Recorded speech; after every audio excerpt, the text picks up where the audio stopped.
What up, everybody, and welcome to another edition of the Charter Podcast presented by St. Xavier University. I am Alex Shapiro, and with me, podcasting in the dark, are Clay Harbor and Kevin Lapka, because this was another dark and dreary game for the Chicago Bears. Clay, Kev, how y'all doing? Kev, start us off, man.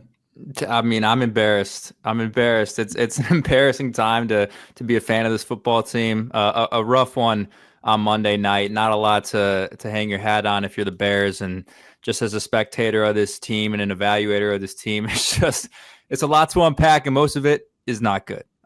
So it's a disappointing night, Clay. Yeah, I've been here before as a player. I know exactly what these guys are going through. I always remind you guys that I played for the Jaguars, back in the very Jaguars day. So this is, you feel bad for some of these guys that go out there and put it on the line, but it's really just unacceptable on every level of the organization at this point. I'm talking players, I'm talking coaching, I'm talking the way this roster was put together. And I mean, just to wrap this thing up, it was fitting that we got to see Ryan Poles and George McCaskey, their pictures and the way they put together this roster. And there's so many holes in this thing. It's like, one hole you can plug up and the next one springs, so it's just unfortunate. It's tough for the fan base. And I wish I could say there's a light at the end of the tunnel. I don't see no light. And that's why we're podcasting in the dark, Alex. They really are. If you're not watching on YouTube, Clay and Kevin are both literally podcasting in the dark. I'm the only one with the lights on here. But yeah, to underline the abysmal performance by the Bears, not just today, but recently, they were shut out in the first half for the third week in a row. They were held out of the end zone until just over 5 minutes left in the game. The Bears were 1 of 12 on third down. They were 1 of 3 on fourth down, and then they allowed 7 of 14 third down conversions to the Vikings. And then there was a DPI on third down that does not go in the stat book as a third down conversion, but there was that as well. Clay, just really quickly before we dig into more of it, I'm just curious. You said you've been here before. You've played a lot of football from high school to college to the pros. Have you ever been a part of something or seen something like a team being held scoreless in the first half 3 weeks in a row? No, I've been a part of a lot, man, but 3 weeks in a row, scoreless in the first half, I mean, that's bad. The one thing that I can attribute this to was my last year with the Eagles, the year before Andy Reid got fired. When we started the year 4-2, everything was going. The year before, we just missed the playoffs. The year before that, 11-5 division champions, high hopes, just like you had for the Bears this year. And it just seemed like everything went completely wrong. We had a couple freak losses, and the next thing you know, it just spiraled on them. But just the way they're losing now, we had close games early in the season, and there's something, just a little bit here, a little bit there. Now this team isn't even competitive. You never really thought the Bears were going to win this football game. I mean, I never did watching the game. I never thought there was a chance.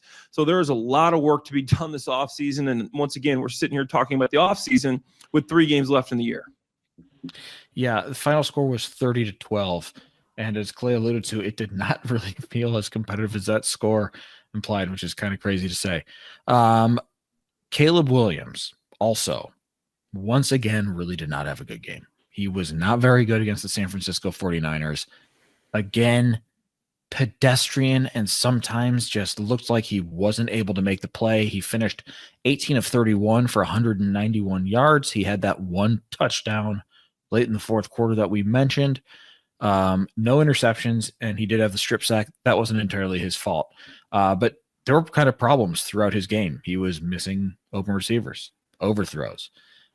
It looked to me at points, and again, this is on the first watch, like his eyes were starting to drop. Wasn't really keeping his eyes up down the field like he typically does. The scrambling, the dancing didn't look great. Kevin, I want to start with you right here. What is the most concerning part for you with this kind of downturn in Caleb Williams' play? Yeah, it's a phenomenal question, Alex. And I think the answer to me is clear.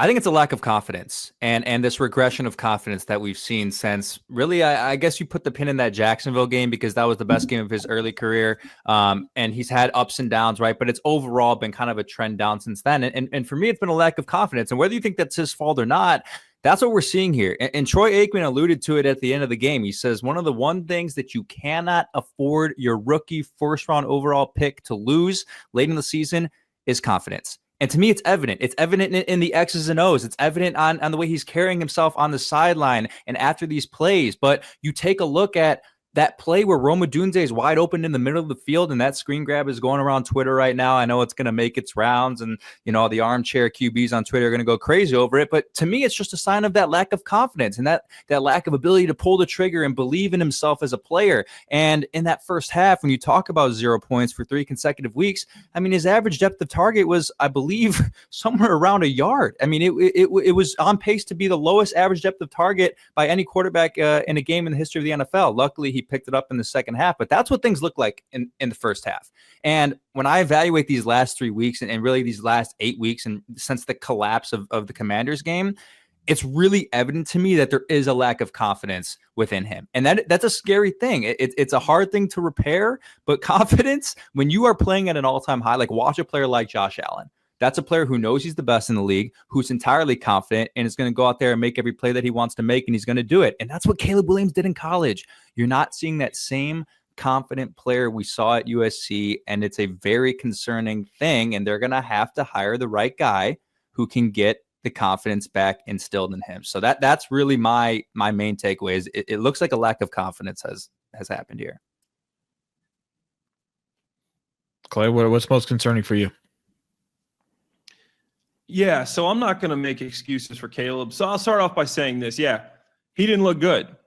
I'll be honest. There's been some games where you can kind of point to one thing here and one thing here and say it wasn't Caleb's fault.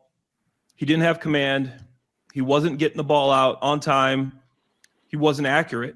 I mean, he's just missing some passes. And I mean, that's just pitch and catch. But it goes back to say the first third down of the game.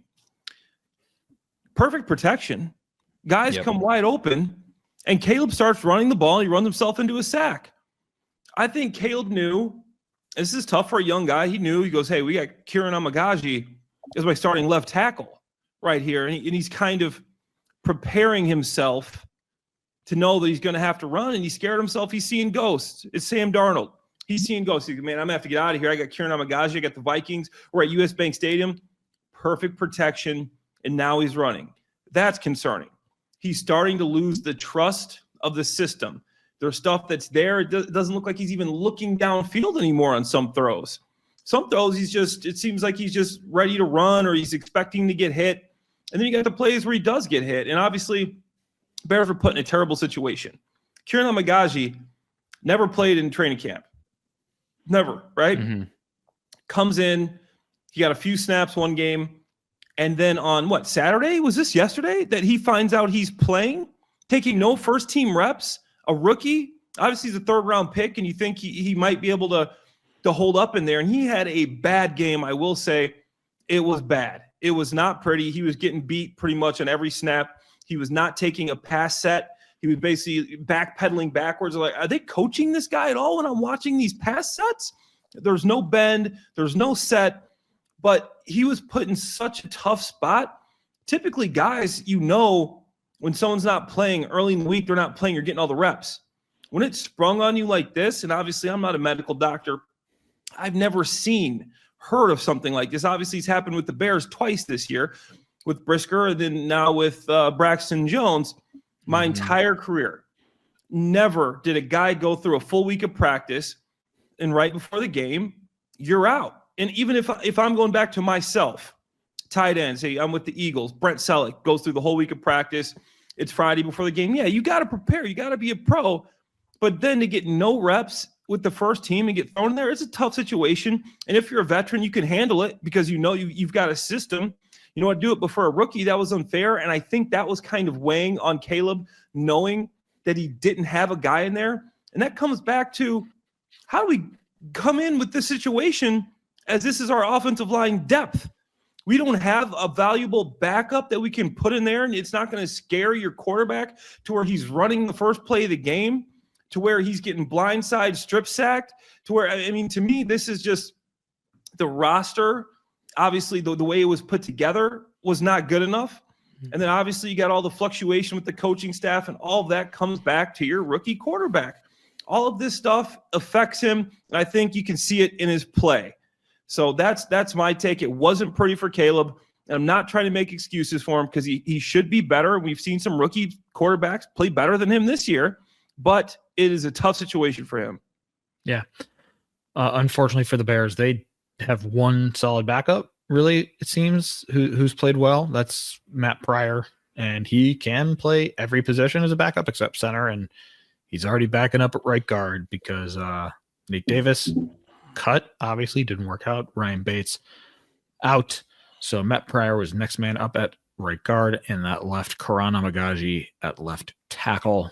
Yeah, rookie, as Clay said, missed practically the entire summer program with his quad injury that took a little bit longer than expected. He suffered a setback with that quad injury, so he didn't get that offseason time his rookie season. Tough way to make your first start. We got to talk about the O-line struggles across the board, and we do have to dig into Kiran Amegadjie a little bit more. But he was not alone. There were struggles across that entire offensive line, and that did play a role in Caleb Williams' struggles tonight, and it could play a role in the struggles moving forward, as Clay mentioned. You know, when you start seeing ghosts, when you just start knowing, man, I'm going to get heated up real quick, that can affect your headspace as a QB. So let's just run through some of the O-line struggles. Obviously, the one that takes a touchdown off the board, Doug Kramer playing fullback. He's done this 10 times this year, fails to check in, wipes a touchdown off the board from the 1 yard line. Darnell Wright actually played pretty well, but he got cooked by Dallas Turner. I added him in just to throw him in the mix, but he actually played pretty solid. Everybody in the interior, Tevin Jenkins, Coleman Shelton, Matt Pryor got beat a time or two. And then, as we mentioned, Kiran Amegadjie gave up the big strip sack, gave up more big time pressures. He had 4 penalties, 2 holdings. Another one of them was when the Bears had made it back to the 1 yard line. Doug Kramer has the penalty. They make it back to the 1 yard line. Kiran Amegadjie has a holding. It pushes him back again. He had a false start, and then he was called for an ineligible man downfield, but that penalty was declined. So just like one of those third down conversions, it will be wiped from the books. But rough night for Kiran Amegadjie. Kevin, I'll go back to you. I guess just like, how does this happen? I keep going back and forth between offensive line and defensive line being the most important thing for the Bears to address over the offseason. Both trenches are not good. We've talked about it a whole lot, but like, man, the Bears have just really not been able to get an offensive line that's worked for several years now. Yeah, and look, Clay mentioned it. It's a real glaring realization right now, these past couple of weeks. We talked about it last week, Alex. You fire Matt Eberflus. He was the main scapegoat, okay?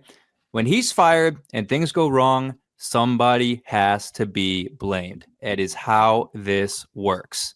And who's the blame being placed on now when you see how bad this offensive line has played? Is it Thomas Brown's fault?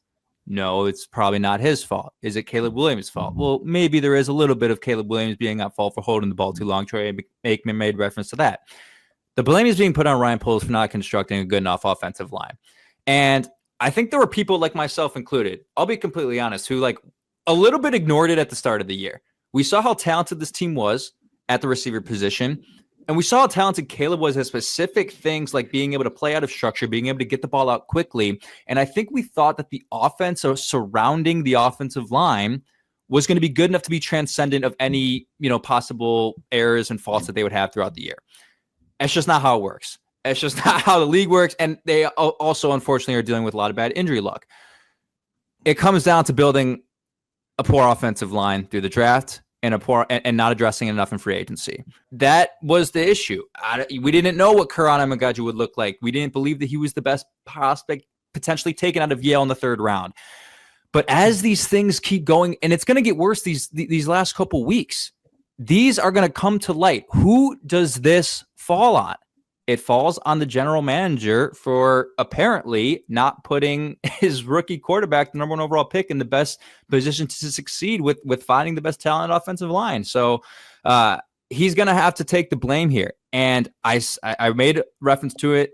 I'll ask what you guys think. But if this trend continues where it is glaring that maybe the roster wasn't good enough, it might lead to him being fired as the general manager of the Bears. That is literally a very, very possible outcome of this, in my opinion. So that's just what it comes down to for me. The roster construction simply apparently isn't good enough. Yeah, no, I agree with you, Alex. Sorry, Kevin. You guys got me flustered now. And I'm sorry. I want to apologize to Kevin. That parlay Kevin had a parlay that could have paid out big with that Doug Kramer, obviously plus 2,500. Plus 2,500. And that, I can't even put that in the coaches. That is day one stuff in practice. You're like laughing, you're joking around when you come in. Okay, you got to report. You always know that. You come in and you have an extra tight end, an extra fullback, whatever. You always report. But maybe they could have kept a fullback on the roster. What happens if they kept a fullback on the roster this year? You might have a couple more wins because Doug Kramer doesn't fumble the ball going in the end zone.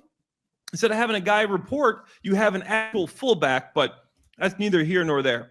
The offensive line, it just wasn't good enough. You look at this point in the season, there's no depth. I just talked about it with Caleb not having confidence. And the number one thing that you want your quarterback coming into the year is to be confident in those guys up front. And I've been around some bad offensive lines and some bad fronts, and it just holds down your whole team. And that's, obviously you look at trading a 4th round pick for Keenan Allen, Keenan Allen, has he ever had more drops in his career than he has this year? What's going on with his gloves? Did he change his gloves? I don't know what's happened. This guy's a Hall of Famer, but he keeps dropping the football. He'll come away with a big catch. Obviously had a touchdown, but a lot of drops there too.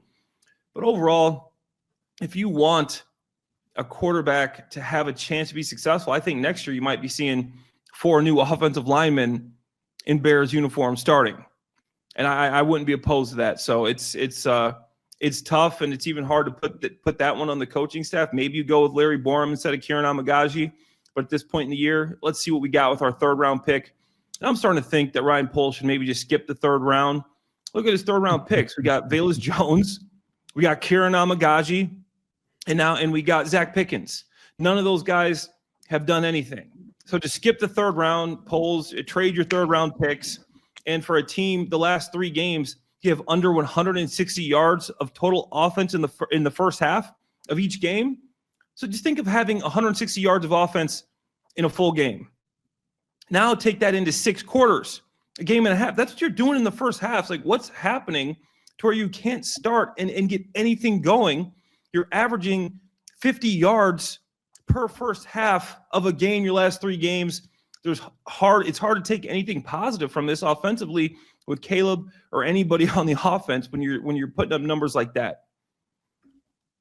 Should the Bears skip the 4th round as well? Torrey Taylor was the 4th round pick this year. Good pick, but maybe could have used somebody beyond a punter.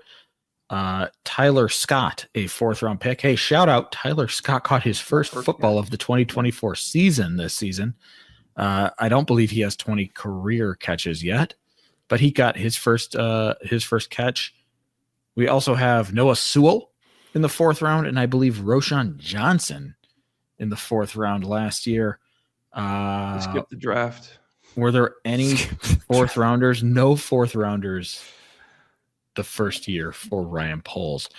I got to say, it's not just Keenan Allen dropping the ball uncharacteristically. DJ Moore's had some uncharacteristic drops. Rome Odunze had a ball hit him in the hands in the end zone today. Should have been a touchdown. Dropped it. So, yes, there are guys who have not helped. I had something more, and I forgot it. It might have been the Tyler Scott sighting. It was something you mentioned, Clay. I was looking up Bears draft picks, and I lost it. Oh, it was Kari Blasingame. You mentioned about Kari the fullback. Yep. The Bears cut Kari Blasingame fullback on October 25th. On October 27th, Doug Kramer, the fullback, fumbled at the goal line against the Commanders 2 days after the Bears cut Kari Blasingame, the fullback. Do either of you guys have anything else to wax poetic on about the offense before we flip to defense? I keep wanting to go back to this. Like the Tyler Scott sighting, as funny as it may be, like it's a scary realization. Like this was a 4th round pick, guys. Like I don't think we're realizing that. Velus Jones-Jr. was a 3rd round pick. Do you know how, like, Amon-Ra St. Brown, I believe, was he a 4th? I think he was a 4th rounder. Like, I mean, these are just, you obviously go down a long list of names of guys who were drafted late, who became good. And it is worth noting, right? A great coach can make a GM look good because of the way he develops players and, what you can see from, guys who were drafted in the late rounds and undrafted guys who come up and are coached well and play well, right? And clearly the Bears didn't have that the past couple of years. But those are places where you can't afford to miss as many times as they've missed. And again, this discourse is going to continue.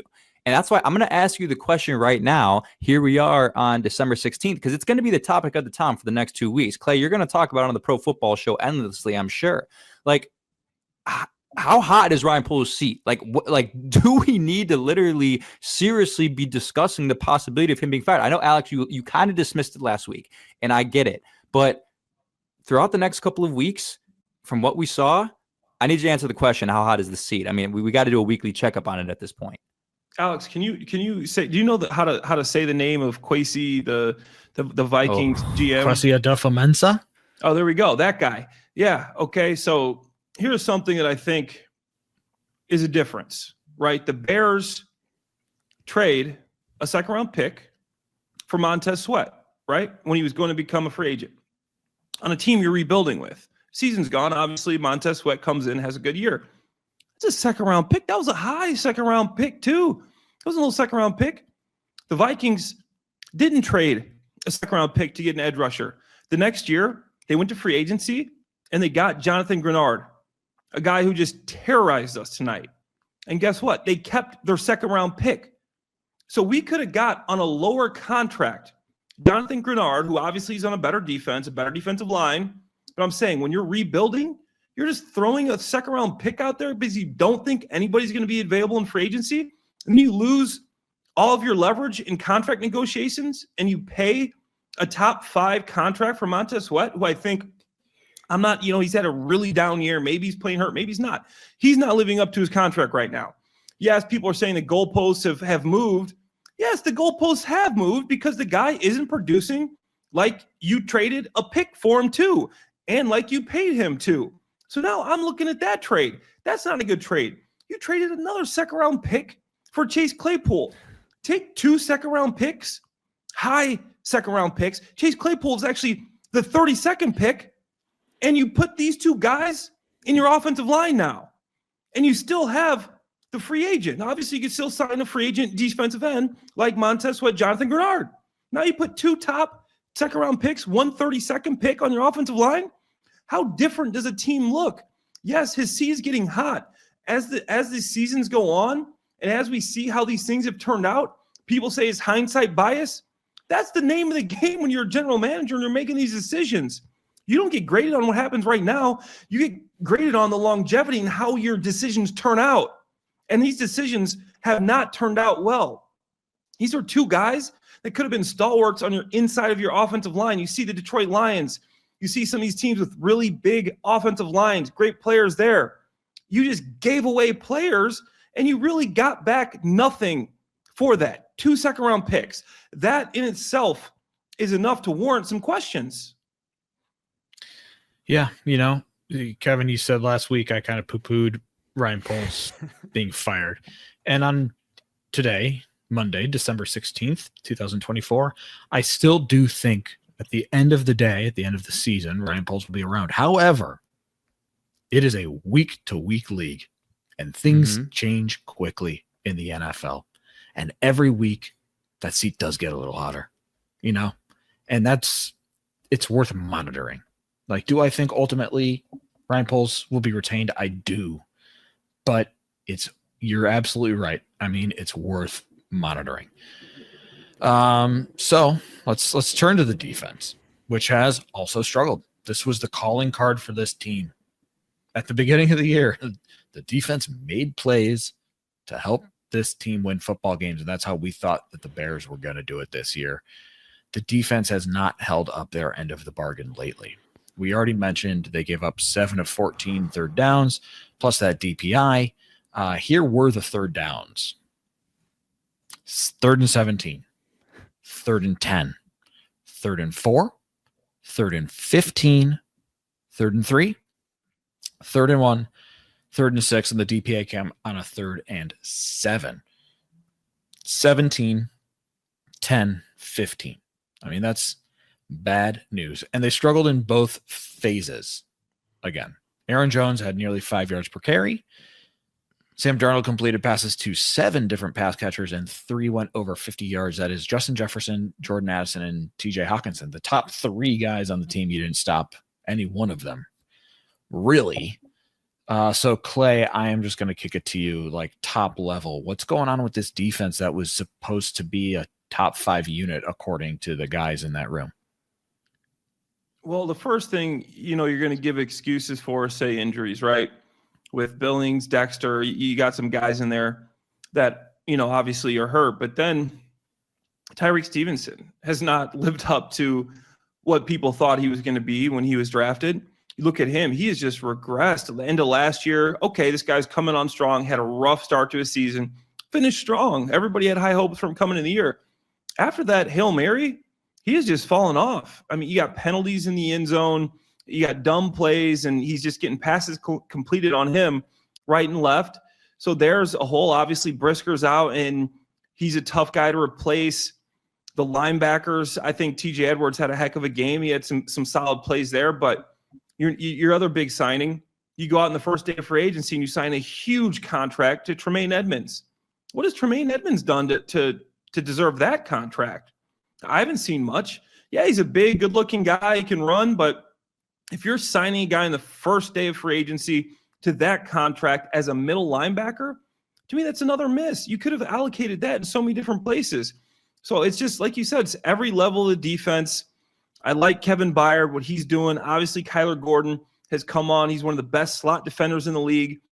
Thought DeMarcus Walker played a solid game tonight, showing he could play inside and outside. He did some good things. Besides that, there's not much to be positive about. And they're talking about a team that was supposed to be carried by their defense, and they held up tough in the first half. Obviously, got a little away from them, especially with the way the offense is playing. I'm not as down on the defense. I think it's actually fixable because if you have a good offense, a little bit of ball control, you could really take some pressure off these guys. I already talked about Montez Sweat. Where's he? Guy you signed to over a $100 million contract is supposed to be taking over games. You're supposed to be getting chipped. He's not getting chipped. He's not getting double teamed. That guy just wasn't getting there. Yeah, he had the 1 sack when he lined up a foot off sides. But overall, the guys aren't performing. And I think that goes back to the roster construction. And, I'm sorry. That's another reason I think Poles' seat is getting hot. I'm with you, Alex. I think he will be here. But I think it does bear consideration that this guy does need to be looked at harder than some people are. But overall, besides those players I mentioned, I don't think there's much to be positive about right now. Kev?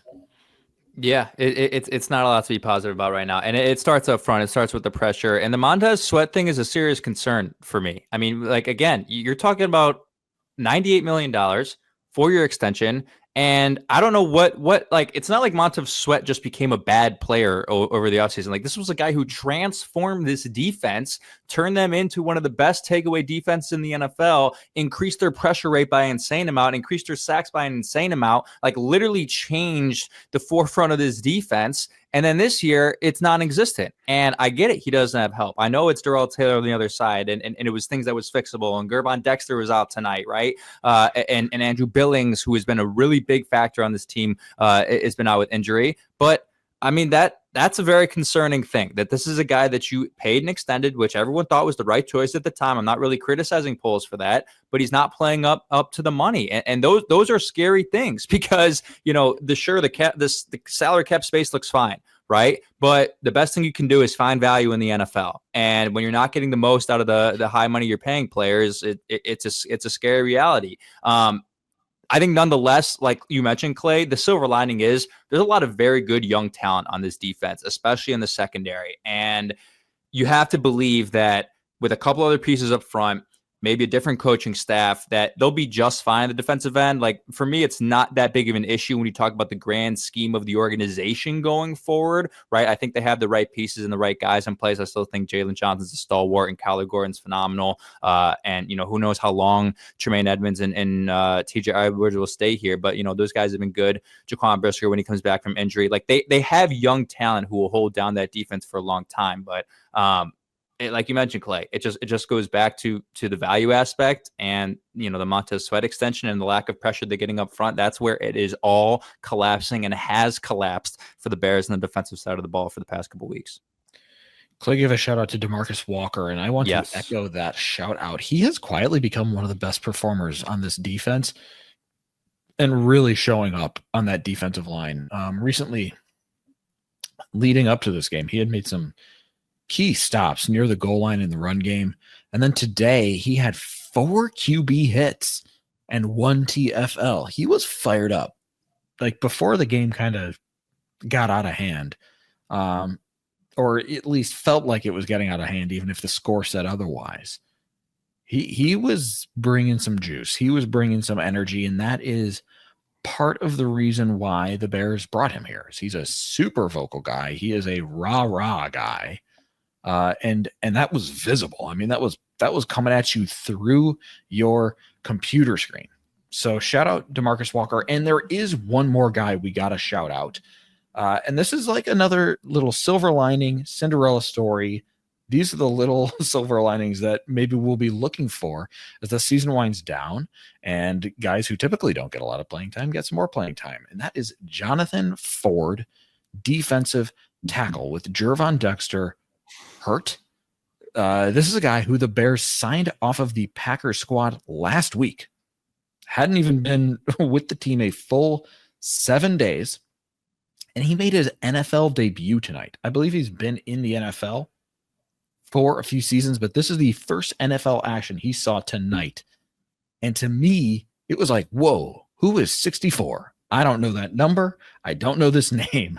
And if you also did not know that number and didn't know that name, like, obviously don't feel bad, because like I said, made his NFL debut tonight and he was popping. He was popping in that backfield. 4 tackles and 1 TFL in probably 15 or fewer snaps. I don't know when the snap counts come out. They'll probably come out sometime tomorrow. That's a total anecdotal shooting from the hip. I have no idea how many snaps he actually played, but it couldn't have been that many. 4 tackles, 1 TFL, hell of an NFL debut. And if I noticed it on my couch, I know a lot of coaches noticed it. So shout out to you, Jonathan Ford. Clay, what's it like playing with guys, late season, making their NFL debut in a situation like that? It's a pretty miserable game, right? From start to finish. But do you get any juice when your guy who's been here a week is playing in his first game, has a performance like that? Is that something that guys can rally behind? Absolutely. You love to see that. And I've been a guy that's been all over different rosters. I've been a guy that I didn't even have to play the last couple preseason games. I've been a guy that played the full last preseason game, and you're fighting for your spot. So I know what that means. So it's pretty special for a guy like him to come in for a week, to have a game like that. And he showed that he can play in the NFL. So those are stories I like. Those are some silver linings you can take from this and really pull for a guy, a journeyman. And that's a good story to come in here. You take your opportunity, no matter how you get them. You never want to see guys get injured. But when a guy gets hurt, you got to be ready. You got to be ready to take your swings. And you're in the batter's box. You don't know if you're going to get a chance to come up to the plate. And when he did, like we said, I got to watch all 22 and see how everything looked and see if he really shedding blocks or what's going on. But overall, you love to see that, and it's good, and people do respect that. And you're putting tape out there for all other 31 teams, right? And even if you're not a member of the Bears, you always have that tape. So that's something good for him, his career, his future, and that's exciting for him, and being able to show that he can do that. And then the rest of the guys, and I will say the Bears, it seems like they're playing hard. I will give them that. That's the other silver lining I want to say. It seems like these guys are playing hard. They're out there. You're not seeing a give up. You're not seeing a real lack of effort. You're not seeing guys play to the whistle. They're playing hard. Even a guy like Keenan Allen, he's dropping a couple balls. He's playing with a rookie quarterback. He's playing hard. DJ Moore ain't getting any targets, hardly catching. He's playing hard. DeAndre Swift, I know he didn't light up the stat sheet, but I was impressed with how hard he's running. He's going out there. He's doing his thing, and these guys are professionals, and hopefully they can turn it around, because I do admire that. I know how hard it is. I've been in situations like that, and it's not easy to go out there, second half of a game, end of the season, you're eliminated from playoff contention, and to keep putting it on the line play after play. Some of the guys that know they're going to be here, that know they're secure. And even like we said, I know we're talking about Ford and how he's kind of making a name for himself, but even for the guys that are known commodities, I respect it, because it's not easy. All right, guys. Final thoughts. I'm going to start with you, Kevin. There are 3 games left. Bears have lost 8 in a row. This was another ugly game. Just final thoughts, Kev. Yeah, I mean, for me, it's about Caleb Williams, right? It was about Caleb Williams tonight. It's going to be about Caleb Williams the final couple of weeks. That's what it's going to be about, right? And for me, it's, can he get the confidence back? Can you enter the offseason with some sort of positive trajectory, right? Some sort of hope, some sort of something you can hang your hat on and feel good about as you approach the offseason with a new head coach, maybe a new general manager, maybe new leadership, a new structure, right? What can we find out these next 3 weeks? I get fearful that there has been what we would call irreparable damage to Caleb Williams. I think there's people legitimately fearful of that, because we sort of saw it with Justin Fields, right? We sort of have seen it before with other quarterbacks around the league. Now, there's obviously examples where guys have a really tough rookie season and come back and play well. Josh Allen, a prime example of that. You can go through countless guys, and even some of these guys who are journeyman QBs who pick up their career, later on as they go. Sam Darnold being one of those players, right? It's not all doom and gloom for Caleb Williams. Obviously, I think he'll be fine, and I declared him as him a couple weeks ago, and as Alex said, I have to stick to it. But I want to see some of that, him status in these next 3 weeks. I want to see him get his confidence back, and I don't know what that's going to take, right? I don't know what Thomas Brown has to say to him. I don't know what has to be done in these next couple days of preparation. They have the short week too for the day after Christmas, that Thursday game coming up too as well. So look, that's what I'm looking for, right? I'm looking for Caleb Williams to get that confidence back, to play well, and hopefully a little bit of injection of confidence into Caleb Williams, spreads to the rest of the team, and you can see some solid football the rest of the way. I'm not going to root for losses. I'm not going to root for draft positioning. I don't know. It's just not my thing. I would like to see them play better and see them play confident, and that's what I'm hoping to see these last couple of weeks as we head out of 2024. And Kevin, you're absolutely right. The him seal is permanent. There's no take back on the him seal. Oh, Caleb, please make me look good on that end, please. Yes. All right, Clay, final thoughts. Final thoughts is, like I've said a million times, I've been in these situations, and besides draft position and all that stuff, like you said, Kevin, I think you got to go out and try to get some momentum there. And you really got to try, and if not win, you got to try and play well, because of momentum coming into the next year. You're a little bit excited. You finish the year like these last 3 games. If you come out and you flash and you play well these last 3 games, I know it seems like a far cry now, but stranger things have happened. Put together a couple good weeks of practice. You come out, you have some good games here, and you can look back at that and use that going into the offseason and moving forward with a guy, especially young guys, because they haven't played much football. They don't have much else to go back to. So Caleb, Rome, some of these young tackles, some of these Darnell Wright, Braxton Jones, they haven't played a ton of football. If you go out there and you finish strong, you can take that into the offseason. That's the best thing you can hope for right now. So that's what the Bears got to do. Got to come out. You still got to try to win games. You got to try to build that momentum to take yourself into the offseason and have a productive offseason and really try to propel yourself into next year. Obviously, there's going to be a lot of changes, going to be a lot of new faces, going to be a new coach, new head coach, new position coach, probably new offense you're going to be learning. So these last few games will be big in building that confidence. I've been there. I've done it. I've seen it.